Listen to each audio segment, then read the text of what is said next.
ఈ రోజే డౌన్లోడ్ చేయండి. మీ ఫేవరెట్ షోస్ చూడండి.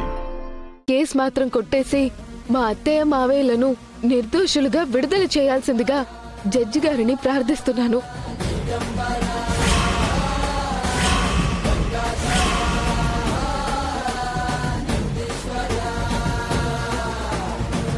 నువ్వు సూపర్ కీర్తి, చివర్లో భలే ట్విస్ట్ ఇచ్చావు. కేసు నువ్వే పెట్టి వాళ్ళని రిలీజ్ చేయమని నువ్వే చెప్తున్నావు. పోలీసులన్నా ఈ కోర్టన్నా నీకేం పట్టింపు లేదా? ఇది మా కుటుంబానికి సంబంధించిన విషయం సార్. మేమే ఎలాగో అలాగా పరిష్కరించుకుంటాం. కీర్తి, ఏంటి నీకేమన్నా పిచ్చి పట్టిందా? ఇలా మాట్లాడుతున్నావేంటి? అసలు ఇక్కడేం జరుగుతుందో నాకేం అర్థం కావడం లేదండి. నువ్వు ఆగు విశాలాక్షి, నేను ఉన్నా కదా. నాకు అర్థమైంది. ఆ తులసి తెలివితేటలు బాగానే ప్రదర్శిస్తుందన్నమాట. ఇటు మావయ్య మీదకి నింద మోపకుండా, అటు వాళ్ళ అమ్మా నాన్నకి శిక్ష పడకుండా చాలా పెద్ద ప్లానే వేసింది.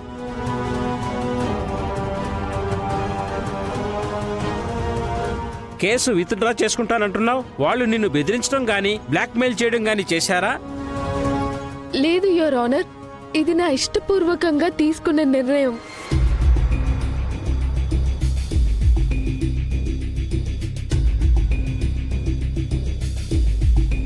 మరి నీ ఆహారంలో విషం ఎవరు కలిపినట్టు? అందులో అసలు విషమే కలవలేదని నేను అనుకుంటున్నాను.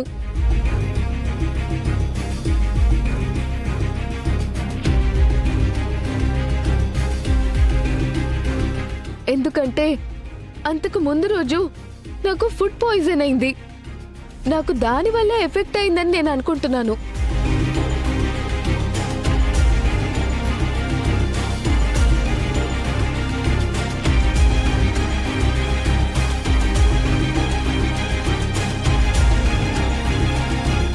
దయచేసి నా పొరపాటుని మన్నించండి జడ్జి గారు.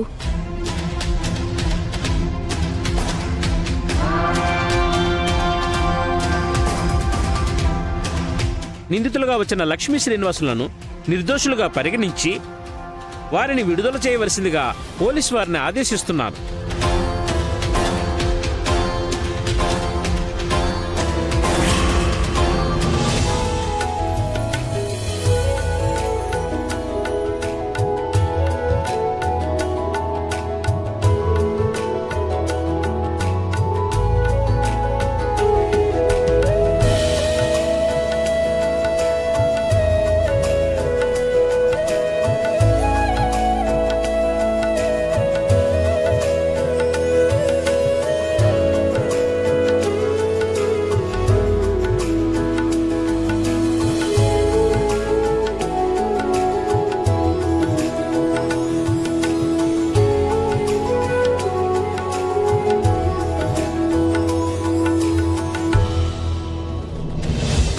కీర్తి, ఏంటమ్మా నువ్వు చేసిన పని?